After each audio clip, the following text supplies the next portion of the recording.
প্ৰাক আহোম যুগতে প্ৰতিষ্ঠা লাভ কৰা স্বৰ্গদেউ চুকাফাই পূজা পাতল কৰা এখন প্ৰাচীন শক্তিপীঠ আৰু তিনিখন শক্তিপীঠৰ ভিতৰত অন্যতম শিৱসাগৰ জিলাৰ ঐতিহাসিক দিখৌমুখত অৱস্থিত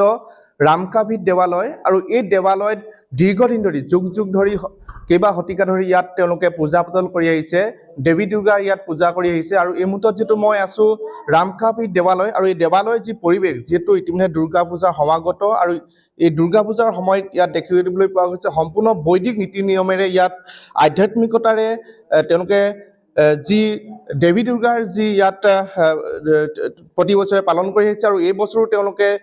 সম্পূৰ্ণ হাজু হৈ উঠিছে আৰু মই দেখুৱাইছো ৰামকাপীঠৰ যি ভিতৰ ভাগ সেই ভিতৰ ভাগৰ যি দৃশ্য সেই দৃশ্য আমি দেখুৱাইছো আৰু ক'ব লাগিব যে ইয়াত স্বৰ্গদেউ চুকাফাই তেওঁলোকে ইয়াত পূজা পাতল কৰিছিলে ইয়াত সেৱা জনাইছিলে আৰু লক্ষ্মী সিংহৰ ৰাজত্বকালত এই দেৱালয় ভাগ পুনৰ প্ৰতিষ্ঠা কৰা হৈছিলে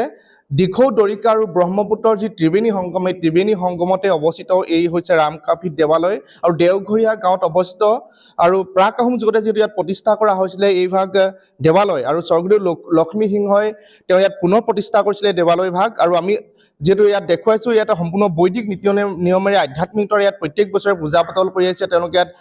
দুৰ্গা পূজা পালন কৰি আহিছে আৰু এই বছৰো তেওঁলোকে দুৰ্গা পূজা পালন কৰা দেখিবলৈ পোৱা গৈছে মই আমাৰ মাজত উদযাপন সমিতিৰ কাৰ্যকৰী সভাপতি আছে মই আপোনাৰ ওচৰলৈ আহিছো কি ক'ব এই বছৰ আপোনালোকে কেনে ধৰণে দুৰ্গা পূজা অনুষ্ঠিত কৰিবলৈ লৈছে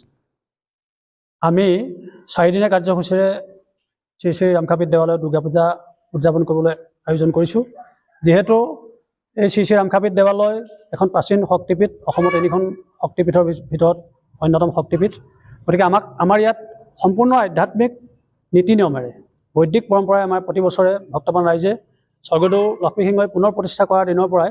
উদযাপন কৰি আহিছে দুৰ্গা পূজা এই বছৰ যেহেতু আমি 4 দিনীয়াভাৱে উদযাপন কৰিবলৈ আয়োজন কৰিছো প্ৰতি বছৰ আমি 5 দিনীয়াকৈ দুৰ্গা পূজা উদযাপন কৰোঁ যেহেতু এবাৰ অষ্টমী তিথি আৰু নৱমী তিথি একেদিনাখনে যেতিয়া পঞ্জিকাত অন্তৰ্ভুক্ত আছে সেয়েহে আমি 4 দিনীয়াকৈ আমি পূজা উদযাপন কৰিবলৈ আমি আয়োজন কৰিছো ষষ্ঠী সপ্তমী অষ্টমী আৰু নৱমী একেদিনাই হ'ব আৰু দশমী তিথি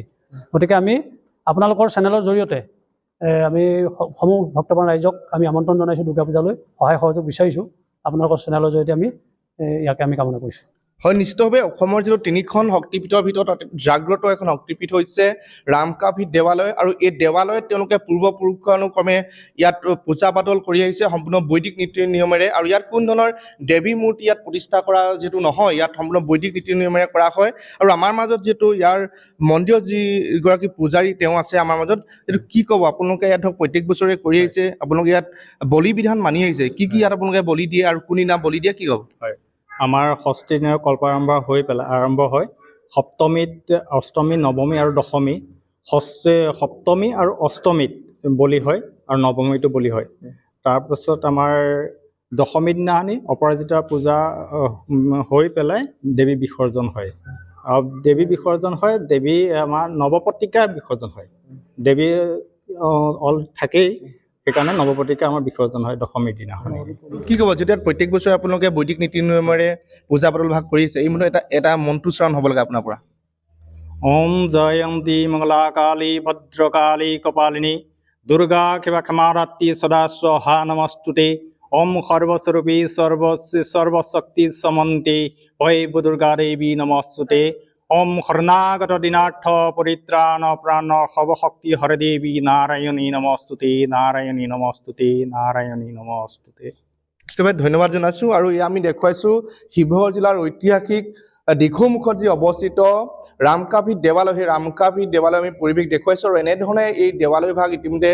দুৰ্গা পূজাৰ কাৰণে তেওঁলোক সাজু হৈ উঠিছে আৰু অসমৰ যিহেতু তিনিখন শক্তিপীঠৰ অন্যতম হৈছে ৰামকাপীঠ দেৱালয় আৰু জাগ্ৰত দেৱালয় বুলি কোৱা হয় এই দেৱালয় ভাগ এনেধৰণে দেখিবলৈ পোৱা গৈছে দেৱী দুৰ্গা পূজাৰ যিটো সমাগত সেই দেৱী দুৰ্গা পূজাৰ সময়ত তেওঁলোকে ইয়াত সাজু হৈ উঠা দেখিবলৈ পোৱা গৈছে